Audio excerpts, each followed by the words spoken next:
feeling that a black artist like her was encroaching on a genre that she did not belong. The Queen of Country came to the rescue to the Queen of the Beehive. But why was this needed? They've got to make their mark just like a dog in a dog walk park. You know, every dog has to mark every tree. Who is attacking Beyoncé, and what does this say about the complicated intersection of race and identity in the music world overall? I've done my research, so let's dive in. Texas Hold'em has become a groundbreaking single.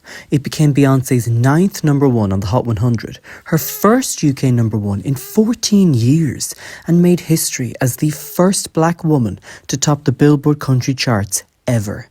And yet, simultaneously, it received huge backlash as inauthentic, offensive, and effectively a song that didn't belong in the world of country music. Now, this is something we need to unpack.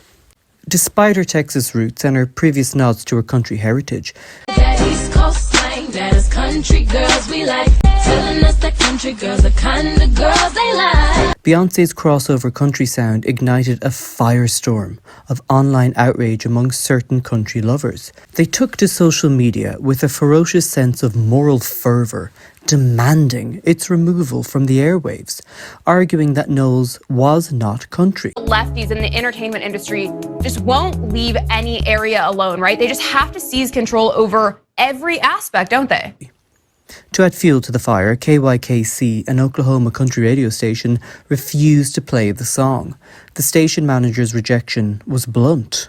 "We do not play Beyoncé, as we are a country music station." But what underpins this criticism? Is it a genuine concern for country purity, or something more sinister?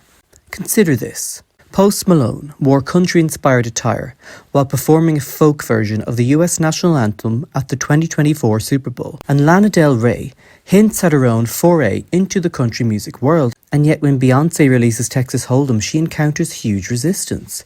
I'd like to know in the comments if you think there's double standards at play here.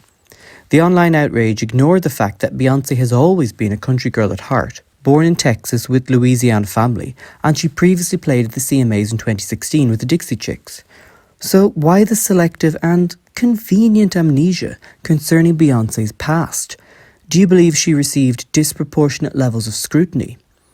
Compare her to artists like Taylor Swift, who debuted with a rather suspect country twang that wasn't exactly authentic. And this morning they told me that my album is platinum. And tonight I'm standing on this stage and I can't believe it, y'all. Or Kenny Rogers, who transitioned into country music later in his career and was welcome. In the midst of this controversy, the queen of country music herself, Dolly Parton, released a statement in praise of Beyoncé, a strategic move one could argue had an important role in the debate. Dolly Parton's statement carries substantial weight. As the preeminent queen of country music, Parton's endorsement serves not only to legitimize Beyoncé's foray into country music, but also functions as a conduit bridging interracial and, more importantly, intercultural divides within the genre. Beyoncé's goal was to reclaim country by acknowledging the diverse beginnings of the genre that often go unnoticed and omitted. From the African origin of the banjo to the influence of the blues, country is a combination of both Irish and Scottish traditional music, plus a heavy African influence that came over during the slave trade. This second influence is often downplayed completely. Dolly Parton's important approval demonstrates a recognition of Beyoncé's talent and artistic skill. Parton's status as a beloved figure in the genre lends credibility to Beyoncé's exploration of country. Only Dolly. This is just the only human that can say that. Affirming that her contribution is meaningful and worthy of acknowledgement.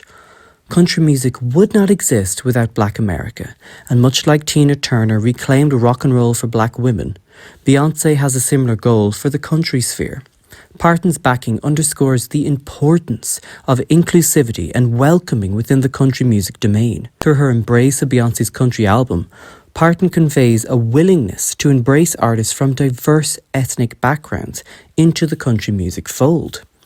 This gesture is particularly poignant given the historical marginalization and oversight of Black artists within the genre. Consider the controversial case of Lil Nas X's Grammy-winning country rap single, Old Town Road, originally included on the Billboard country music charts before its removal. The industry's explanation citing a lack of conformity to the vital country music elements, which doesn't acknowledge the broader implications of cultural erasure and exclusion. Dolly's endorsement serves as a poignant reminder of the much-needed evolutionary trajectory of country music. By embracing Beyoncé's experiment with the genre, Parton acknowledges that country music is not a static entity, but rather a dynamic and transformative, inclusive artistic medium capable of admitting its own origins and welcoming people from that group. And quite fitting, Beyoncé included a cover of Dolly Parton's Jolene on her album, sharing the mutual love. But what do you think of Beyoncé's new album?